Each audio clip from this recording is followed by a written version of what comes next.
join me in this morning's call to worship. The responsive reading will be on the screen. The grace of the Lord Jesus Christ be with you. And also with you. Jesus came into Galilee, preaching the gospel of God and saying, "The time is fulfilled, and the kingdom of God is at hand. Repent and believe the gospel." He also said, "I have come that you might have life, and have that abundantly."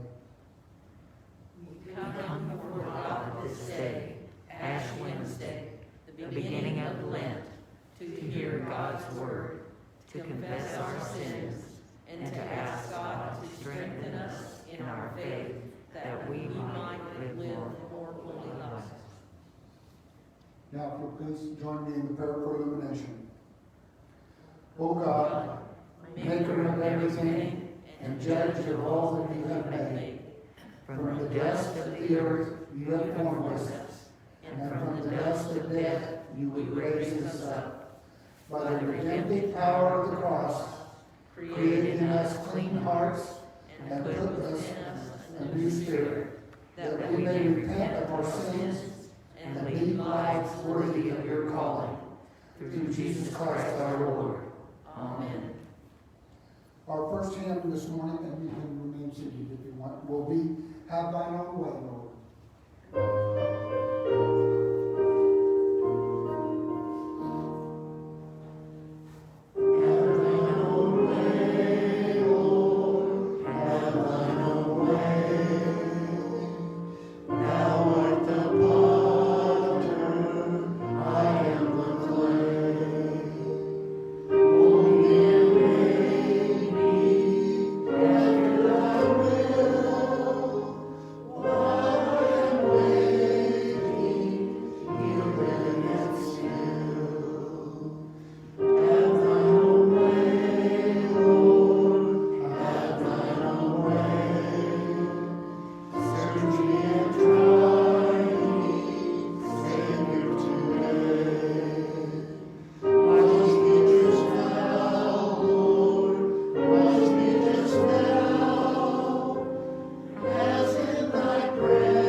I have prepared several scriptures this morning.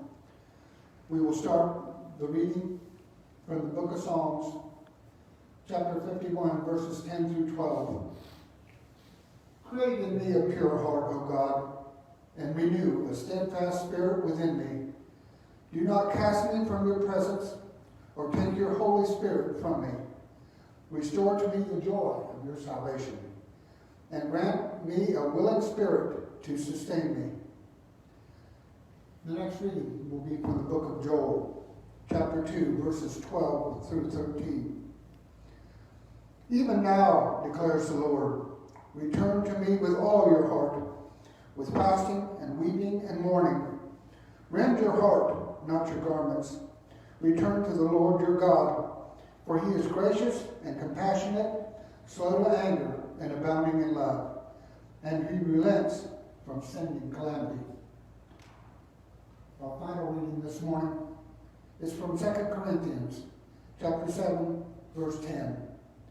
"Godly sorrow brings repentance that leads to salvation, and leaves no regret, but worldly sorrow brings death.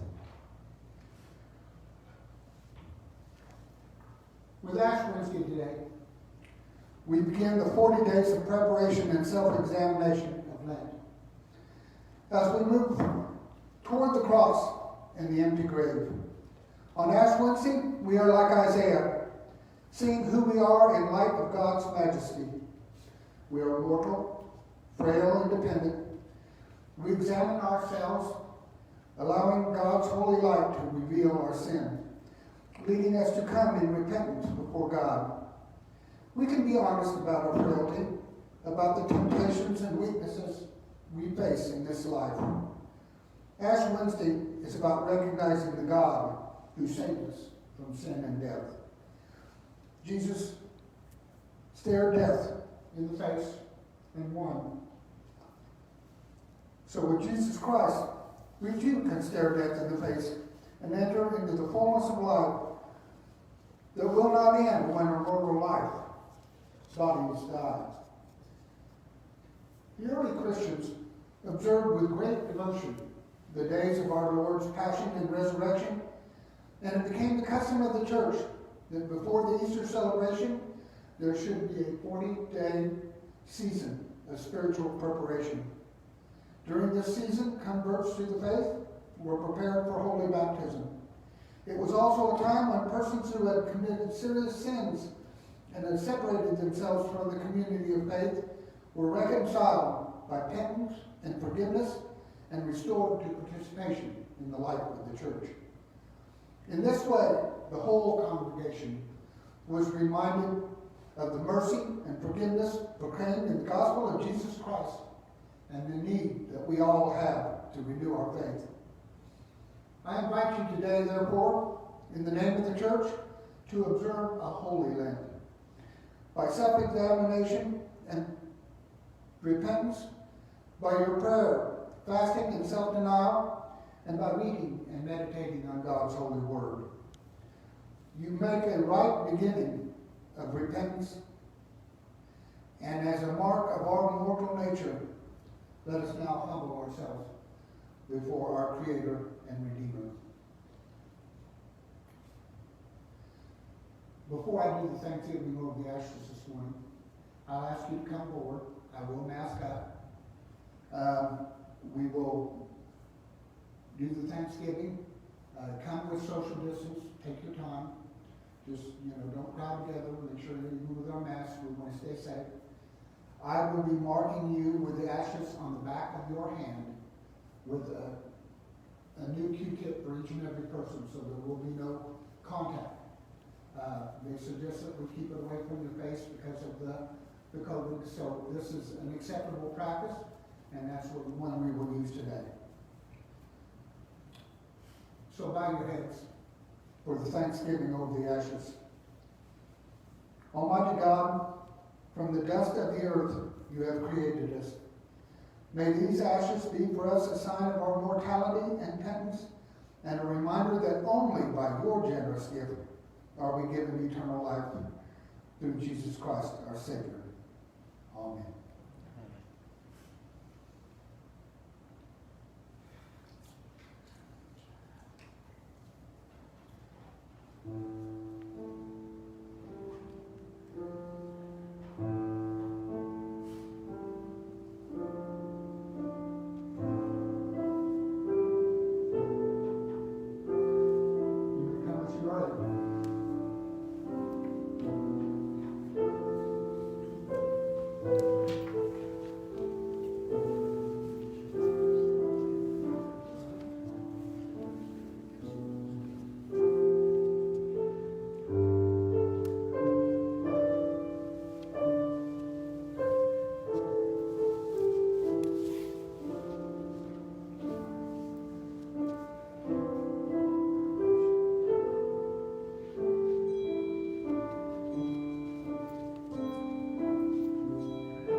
bow our heads with our confession and our pardon today.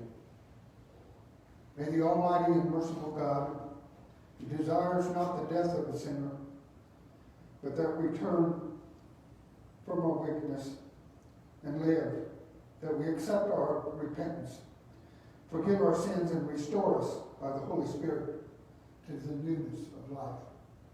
Amen. Our last hymn this morning is Spirit of the Living God.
Once again, we bow our heads in prayer, please. God our Father, you formed us from the dust of the earth and brought us to new life in Christ through the waters of baptism. We ask that you change our hearts as we journey through these 40 days of Lent. Help us to see Jesus in everyone we meet, and to serve him in all persons, especially the poor, the sick, and the lonely. By your grace, may our prayers and our sacrifices this Lent help us to grow closer to each other and to you as one family in Jesus. We make this prayer to you in his holy name. Amen. As we leave today, let us go forth in peace of God.